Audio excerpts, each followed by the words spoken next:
¿Cómo están todos? Bienvenidos a esta nueva emisión de su programa Desde la Academia, el espacio que hemos creado en la Universidad Nacional Autónoma de Honduras y por supuesto en UTV, el canal universitario de la cultura, para discutir los temas de país. Hoy nos saldremos un poco de este ámbito y nos dirigiremos un poco más al tema del arte, al tema de la cultura y ese análisis que una persona experta como nuestro invitado hace sobre todo de las artes plásticas en nuestro país. Es muy importante y muy interesante conocer de quien estudia a profundidad estos temas, que nos comente un poco sobre lo que realiza. Y se trata del maestro Carlos Lanza, a quien en otra ocasión hemos tenido en este espacio y a quien siempre agradecemos por los espacios que nos brinda para poder tener un poco más de conocimiento. En estos temas, sí les digo honestamente, yo me siento muchas veces un poco perdido por el hecho de que para analizar el arte hay que ser una persona muy estudiosa, hay que ser una persona que por años ha ido trabajando en estos temas y por supuesto el maestro lo ha hecho, ha sido también curador de exposiciones importantes que se han realizado en nuestro país y fuera de nuestro país, así como crítico del arte hondureño. Maestro Carlos Lanza, es un placer que esté con nosotros como siempre. Le doy la más cordial bienvenida a este espacio. Mil gracias, Franz.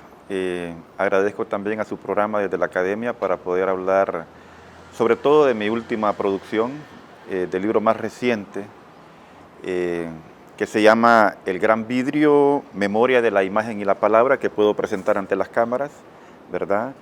Este es un libro que se produjo en el marco del Festival de los Confines y que fue presentado el 23 de julio de este año bajo la responsabilidad de la editorial Efímera. Y este trabajo es muy importante, maestro, porque usted a lo largo de los años ha tenido esa sección en Diario El Heraldo, lo vamos a decir así, y él ha ido analizando ciertas exposiciones, ciertos trabajos que se han realizado en el país, y él ha ido acumulando una serie de reportajes que publicó a través de este diario en el país. Y decidieron pues armar este libro. Son 34 de los 80 artículos que usted presentó y obviamente queda mucho más por presentar.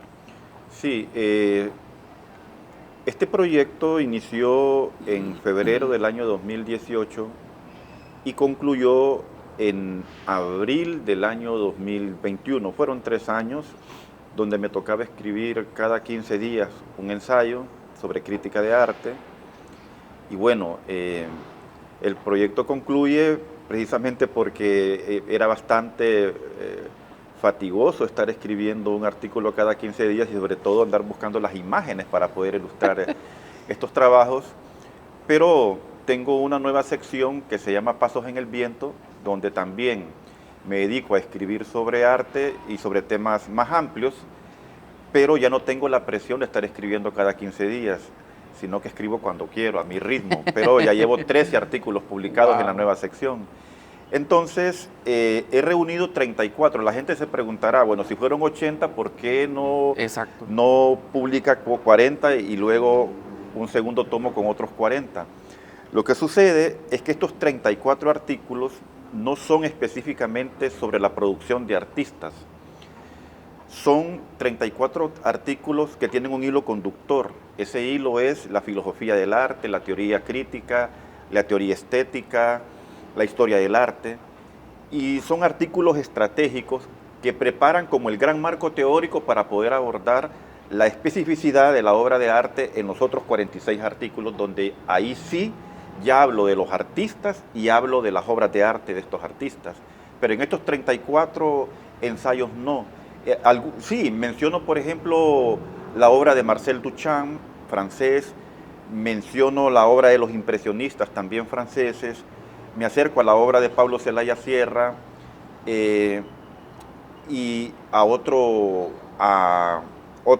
importante artista a través de otro artículo que escribió Ariel Martínez, que es Pablo Picasso, y porque Ariel Martínez fue un invitado al Gran Vidrio, como lo fue Alan Núñez y Raúl Arechavala. Pero cuando hablo de estos artistas, lo hago no para profundizar tanto en su obra, sino para captar las enseñanzas estéticas que ellos nos pueden dar para el arte moderno. Siempre se inscriben dentro de un análisis teórico. Entonces, este libro es eso, son 34 ensayos unidos por una visión teórica del arte. Y por eso fueron aglutinados de esa manera. Memoria, imagen, memoria de la imagen y la palabra. Memoria de la imagen y la Si palabra. no me equivoco, había un artículo que se llamaba Memoria, imagen y palabra. No, el artículo se llama Memoria de la imagen y la palabra. Entonces lo que hice fue tomar el nombre del artículo para ponérselo al libro. Porque me parecía que ese artículo resumía en gran medida lo que significa el Gran Vidrio. Fue cuando se cumplieron los primeros 2 años del Gran Vidrio, cuando ya llevábamos 24 artículos. Entonces decidí escribir ese artículo, y cuando estaba por poner, no encontraba qué título ponerle a todos los 34 juntos, no hallaba qué título colocar, y entonces se me ocurrió que podría ser el nombre de ese artículo, y por eso el libro se llama El Gran Vidrio, Memoria de la Imagen y la Palabra. ¿Cómo ha sido esa experiencia de escribir, maestro? Y no le digo el hecho solamente de escribir, sino de las repercusiones que muchas veces algunos trabajos que usted ha hecho tienen, por el hecho de que a algún artista no le parece lo que usted escribió. Yo recuerdo varios artículos que he leído de los suyos, uno de ellos hablando sobre el muralismo en Honduras. Bueno, con usted lo hemos discutido en varias ocasiones sobre ese tema, y yo sé que a mucha gente no le ha gustado esas cosas que usted escribe. No, ha sido una experiencia, en principio le daba mucha importancia a este tema de los cuestionamientos, ¿verdad? Después me concentré más en mi trabajo y dije, bueno, hay que decir las cosas con firmeza, con honestidad y sin la intención de lastimar a nadie. Lo que pasa es que la rigurosidad teórica no puede estar no puede dejarse de lado solo porque alguien se resienta.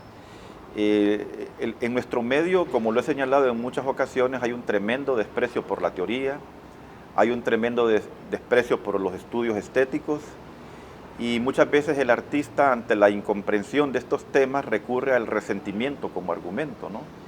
O al insulto. Repito, al principio eso me preocupaba, pero después dije, no puedo estar pensando en lo que la gente diga, yo tengo que escribir y decir lo que pienso. Nunca he tenido problema en decir lo que pienso, lo argumento, lo establezco. Si alguien quiere debatir, pues ahí están los artículos para el debate. Lo que yo no me permito es insultar a nadie porque tenga diferencias conmigo. O sea, he recibido muchos insultos por cosas que digo, pero no, mi respuesta son mis artículos. Con eso del muralismo fue bastante fuerte, no respondí nada, simplemente dije, ahí está el artículo, que dialoguen con él. Hubo gente que ha sabido dialogar con él y lo ha hecho muy bien.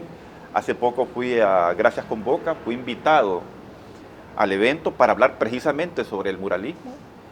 Desarrollé en la conferencia el artículo tan polémico y no hubo mayor polémica. Habían algunas personas que estaban ahí que habían dicho cosas y guardaron silencio.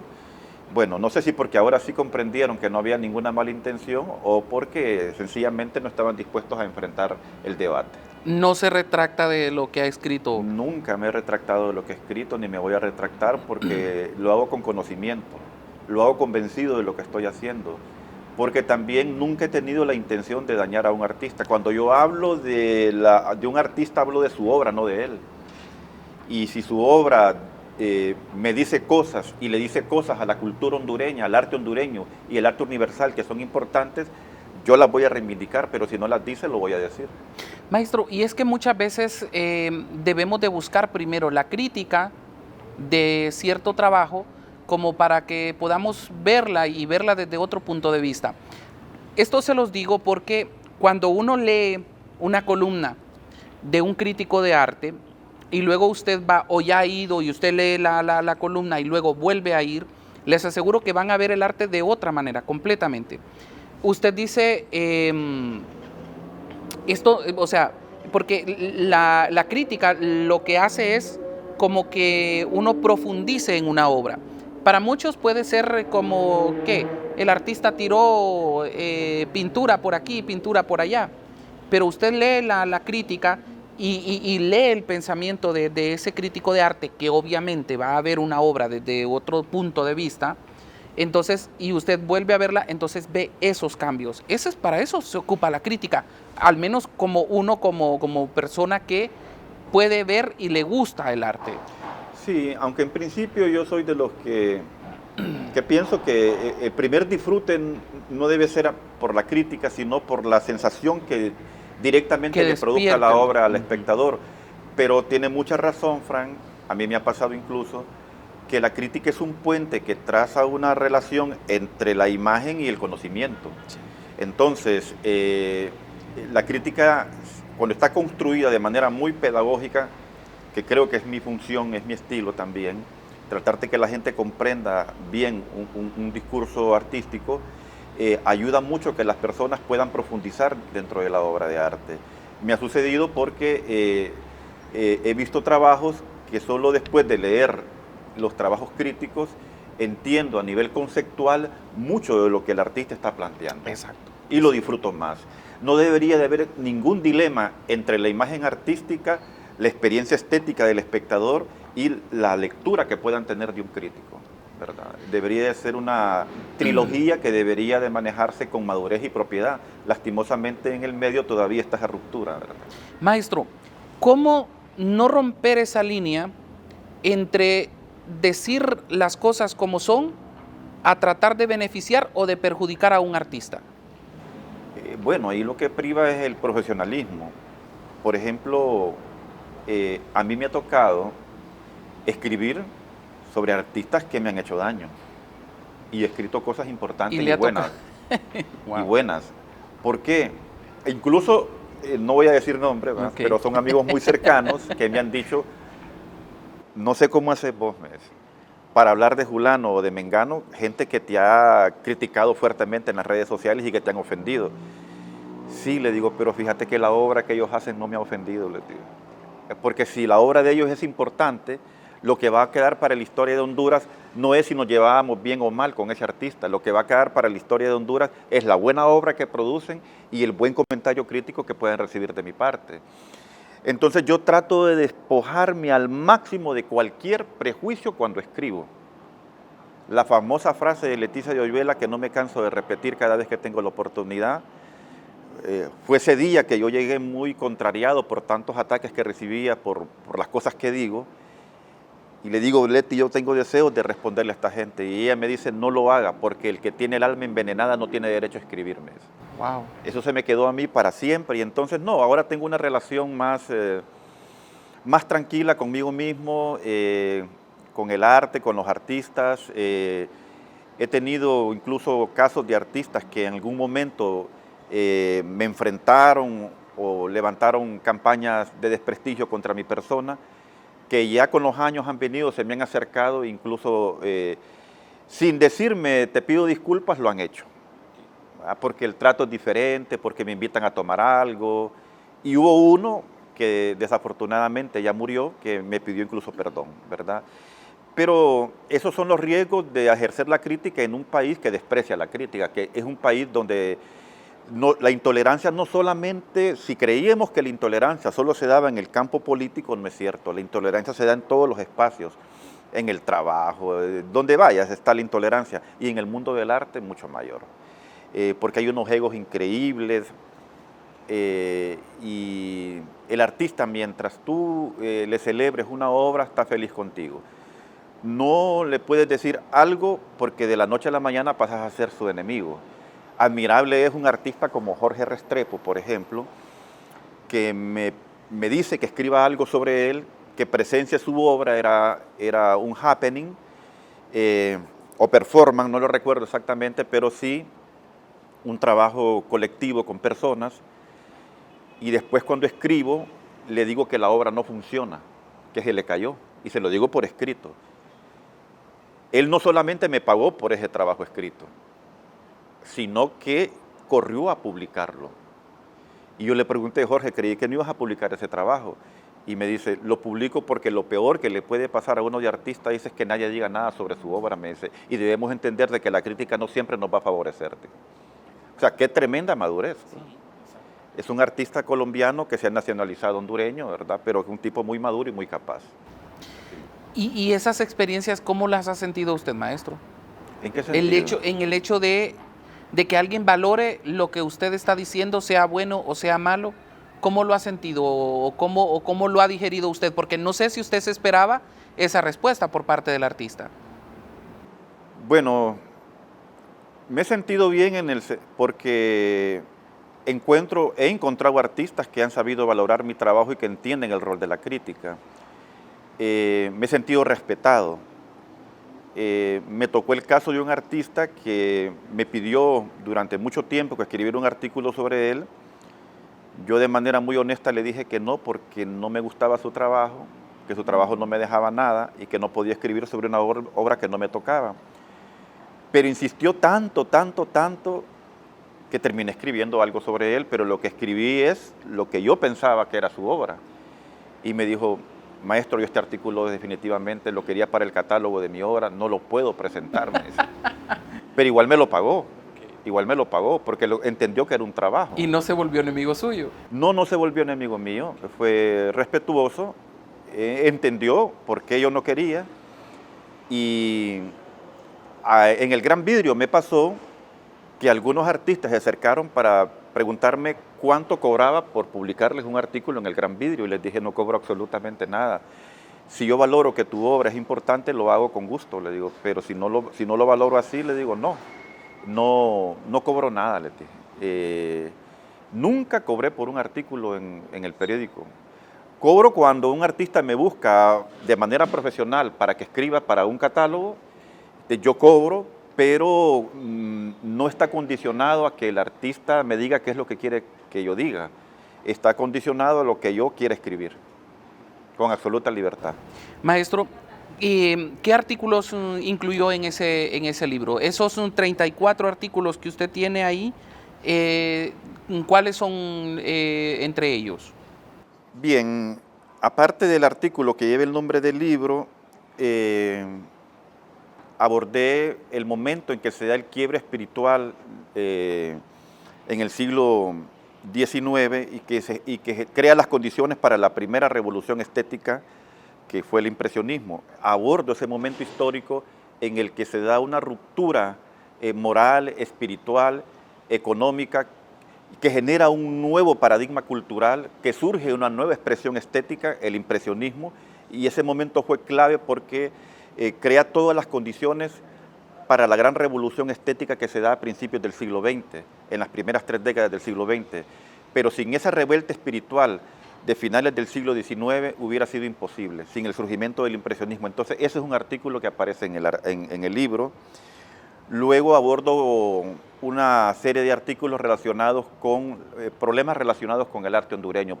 Uno de ellos es el dilema del lenguaje en el arte hondureño. Ahí abordo los problemas de lenguaje que existen en el arte hondureño, las características de este lenguaje, cuáles son los errores que comete el artista, por ejemplo, cuando define su lenguaje artístico, y cuáles son las virtudes que al mismo tiempo tiene. Hay otro artículo que habla del dilema de la forma y el contenido en el arte. Este fue un debate que se inició en los años 80 y que yo lo retomo en el libro, hablando sobre la forma y el contenido en el arte, sobre todo porque en los 80 se le dio mucha importancia a la parte del contenido y poca importancia a la parte formal, y eso generó una obra bastante panfletaria, salvando algunas excepciones que hicieron un trabajo formalmente muy rico, pero generalmente fue muy panfletario. Entonces abordo esto. Hay otro artículo que se refiere a la identidad en el arte hondureño, al problema de la identidad en el arte hondureño, porque cuando un artista ha querido experimentar con cosas nuevas, le han dicho que es un artista que no tiene identidad, porque no parte de lo tradicional. Entonces yo pongo el debate en una perspectiva en la que no necesariamente asumir nuevas experiencias estéticas, incluso viniendo del extranjero, nos hacen perder la identidad, si ese lenguaje es incorporado a la matriz cultural del país. Entonces también hablo ahí de este artículo. Luego aparecen una serie de entrevistas, una entrevista relacionada con historia de la Escuela Nacional de Bellas Artes, otras entrevistas relacionadas con los balances que hago al fin de año de la producción artística. Y en fin, abordo el problema de arte y política, arte e ideología, abordo el problema de arte contemporáneo. Este artículo me gusta por el título, dice Arte contemporáneo, el motín contra el gusto y los sentidos, donde también analizo cuáles son las bondades, las virtudes del arte contemporáneo, pero cuáles son los defectos cuando se hacen obras de arte que más bien son tomaduras de pelo, ¿no? Entonces, por ahí también abordo el arte abstracto, abordo el momento en el que Pablo Celaya Sierra sale del país el 12 de septiembre de 1920 y el 13 de septiembre de 2020 publico el artículo para hablar de los 100 años de ese momento en el que el maestro Pablo Celaya Sierra salió de Honduras para España. Abordo la obra de Paul Cézanne porque lo hago en el sentido de que ningún artista, ningún pintor moderno ni contemporáneo puede ignorar el gran aporte que da Paul Cézanne al arte mundial, al arte universal, y sobre todo cuando su estética desemboca en uno de los movimientos más universales del arte, que fue el cubismo. Entonces abordo ese momento también. Maestro, ¿podemos hablar de una identidad en el arte hondureño? Sí, hay procesos de identidad en el arte hondureño. Lo que pasa es que muchas veces se ha creído que la identidad es un asunto del pasado, que todo aquello que está relacionado con el pasado es la identidad, y no nos damos cuenta que hay nuevos valores culturales, sociales, políticos, económicos, que están generando nuevos factores de identidad y que el arte debe retomar. Porque si no, yo he señalado que corremos el riesgo de quedarnos en una estética de taparrabo, creyendo que la identidad solo es lo maya, lo chortí, lo lenca, ¿verdad? La guacamaya. La guacamaya y todo aquello que de una u otra manera sí es parte de la identidad, pero no es toda nuestra identidad. Por ejemplo, los migrantes están generando una nueva forma de identidad en su lenguaje, en su cultura, y hay que tiene que ser examinado por el teatro, por la música, por las artes visuales, porque la identidad es algo que se está renovando constantemente. Y muchos artistas que generan nuevos valores de identidad, como no se parecen a los valores del pasado, creen que son artistas alienados o que han perdido su identidad. Maestro, ¿y qué artista en Honduras va a la vanguardia en el tema de identidad? Son varios. Por ejemplo, hay un fotógrafo muy importante, Dani Barrientos, que hizo un trabajo sobre los migrantes formidable con una cámara Kodak de los años 70, muy bueno. He visto la última pintura de Mari Morales, que acaba de ganar la Bienal del IFI, que también tocó el tema migrante con una técnica expresionista muy fuerte. Nada común. En fin, he visto artistas que están tocando estos temas con nuevos valores de identidad. Las últimas producciones también de Armando Lara, las producciones de Santos Arzuquioto, estos dos artistas van para Viena dentro de poco tiempo. La obra de Adán Vallecillo, también se reflexiona mucho sobre la problemática local. El trabajo de Lester Rodríguez, que es muy importante, un artista hondureño que vive y trabaja en Colombia y que ha agarrado mucho renombre en el país, es muy importante. Y hay un artista, Pavel Aguilar, que está en Suiza, en Basilea. Es un artista que hizo una exposición maravillosa con los caracoles garífunas. Hizo una exposición de caracoles allá, porque está hablando de la cultura garífuna, del caracol, pero desde un espacio muy contemporáneo en Suiza. No olvida sus raíces. Claro. Entonces, Naún Flores, por ejemplo, un artista hondureño que vive en Canadá. Sus dibujos son espectaculares, enraizados en las problemáticas urbanas. En fin, son algunos nombres de los que le puedo señalar que que están marcando el ritmo de la plástica y de las artes visuales y con nuevos factores o valores de identidad incorporados a su obra. Maestro, la originalidad de la obra tiene mucho que ver con la misma identidad, porque usted me decía, estamos muy apegados o decimos que es un trabajo con identidad, si es algo que tiene que ver con los grupos étnicos de nuestro país, o con la guacamaya, o con ese tipo de cosas. Pero usted me ha mencionado artistas, por ejemplo, Santos Arzukioto, es un hombre que, bueno, me tocó estar de cerca con él, ver su obra. Me invitó a su estudio, que para mí ha sido una de las mejores experiencias que he tenido en ese aspecto. Y ver la originalidad con la que él se desempeña y ver esa misma originalidad plasmada en sus obras. ¿Tiene mucho que ver con la identidad, tal vez con la identidad como artista? Mire, el término originalidad en el arte está bastante cuestionado últimamente, sobre todo porque el Internet, las redes sociales han universalizado la imagen. Ya es bien difícil que una obra se le llame 100% pura, ¿verdad? Original.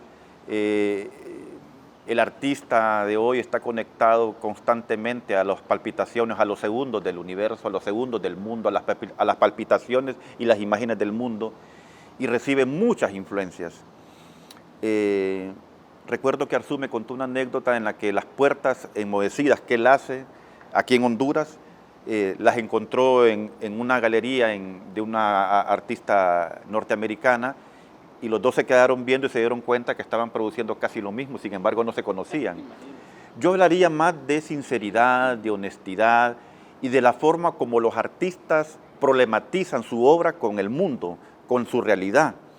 Si lo logran hacer con mucha sinceridad, con mucha honestidad, con mucha creatividad, eso le da un gran valor a su obra. No necesariamente el hecho de que sea químicamente pura, original, sino el acto de sinceridad, la contundencia, la creatividad, la fuerza, su lenguaje. Porque probablemente se parezca a la obra de otro artista, pero si tiene estos elementos, le aseguro que tiene un lugar garantizado dentro del arte nacional e internacional. Maestro, algo que a mí me parece importante y bueno, cuando logro platicar con usted, una de las preguntas que siempre me viene a la mente es, ¿estamos creando escuelas de nuevos críticos de arte? Sabemos de que se necesitan en nuestro país. Vemos mucho artista, mucho joven intentando ser artista porque hay una diferencia entre el profesionalismo y ser un aficionado, un empírico en este tema del arte.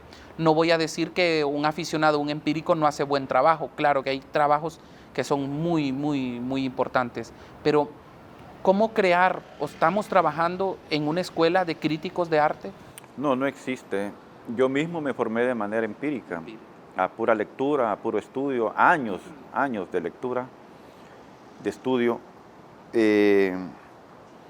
Y los centros de enseñanza, la Universidad Pedagógica, la Escuela Nacional de Bellas Artes, la Universidad Nacional Autónoma de Honduras y su carrera de arte,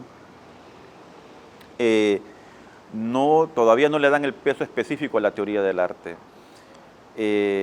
Los centros culturales que hay en Tegucigalpa y en Honduras promueven importantes talleres de creación artística, pero no promueven talleres de reflexión estética, o son muy pocos. Entonces, la reflexión crítica sigue siendo una cosa secundaria. Todavía hay gente que dice que la crítica de arte es un mal necesario, ¿verdad? Y así lo ven a uno, pues, como un mal necesario. Entonces, críticos de arte en Honduras, yo le puedo mencionar uno que no sé qué le ha pasado a Ramón Caballero, que últimamente ha desaparecido de la escena, pero es un extraordinario crítico de arte. Alan Núñez, que vive en Arandique, allá en La Empira, que escribe muy bien, es muy buen crítico, ya tiene obra para producir un libro, y su servidor. Y luego entiendo que hay otras personas que fueron a estudiar arte, que vienen de una academia, que estudiaron en Europa, que tienen un currículum muy bueno, pero que no se dedican con oficio a la investigación de las artes visuales hondureñas. Y vienen formados de academia, tienen todo para hacer un buen trabajo, pero ignoro la razón por la que son muy esporádicos o casi no publican nada de lo que investigan, ¿no? Entonces, diría yo que la persona más activa soy yo, nadando contra la corriente, pero que he logrado generar alguna sensibilidad ya en personas que empiezan a reconocer este trabajo y que lo valoran en su justa dimensión. Así es, mucho artista lo conoce, mucho artista está pendiente de sus publicaciones. Como usted mismo dice, mucho artista le ha pedido trabajos, que usted le dé a conocer cuál es su punto de vista sobre las obras que ellos producen, y esto significa su buen posicionamiento en este tema de la crítica de arte. Sí, la verdad que muchos artistas se han acercado últimamente o me escriben valorando lo que hago, dirigiéndose a mi trabajo con mucho respeto. Creo que hemos abierto ese camino, esa perspectiva. En Honduras, Fran, hay buenísimos artistas, muy buenos artistas. Desgraciadamente, su organización gremial es muy débil todavía, y por otro lado, no ha tenido el respaldo institucional merecido, pero el talento lo tienen. Yo creo que si nos unimos todos, las instituciones encargadas de promover el arte y la cultura, los artistas y quienes investigamos el trabajo de los artistas, podemos hacer una gran labor cultural en el país. El país lo merece. Definitivamente, y los artistas lo merecen también. Sí, este es un país de pintores, un país de extraordinarios cantores. Mira, yo me sorprendo los buenos músicos que hay acá, pero no hay una crítica de la música. No. Hay buenos teatristas, pero no hay una crítica del teatro. Sí. Hay buenos cineastas, pero no hay una crítica del cine. Sí. Hay artistas visuales y está la crítica. La están valorando tarde, pero es mejor tarde que nunca. Así es. Maestro, se me fue demasiado rápido el tiempo con usted. Bueno. Siempre que platicamos sí. Se nos va súper rápido el tiempo. Sí. Bueno. Tomando en cuenta pues que a mí siempre me da mucho gusto verlo, aprender un poco más de usted, aprender un poco más del arte. Cuando yo logro platicar con usted y que lo hacemos incluso por teléfono, yo valoro mucho esas pláticas que tenemos. Valoro mucho cuando me manda sus artículos y que me tomo el tiempo para leerlos, y le agradezco como siempre que nos haya dejado este espacio y poder profundizar un poco más sobre este tema. Yo a usted por la versatilidad de sus entrevistas, son muy dinámicas, muy precisas, uno se exige en las respuestas. Siempre he admirado ese detalle de su trabajo y lo está haciendo de manera formidable en esta nueva reinvención de su imagen periodística a través de la academia, se llama. Así es, desde la academia. Desde la academia me ha gustado muchísimo los trabajos que está haciendo, la verdad que sí, y muchísimas gracias. No, gracias a usted, maestro. Bueno, este es otro espacio para que podamos aprender los hondureños no solamente a vivir de política o de problemas que nos dan los políticos en nuestro país, sino también de temas tan importantes y tan interesantes como el arte, como la cultura que tenemos en nuestro país. Un país rico. El problema que no lo hemos sabido descubrir o no hemos tenido la oportunidad de profundizar un poco más sobre esto.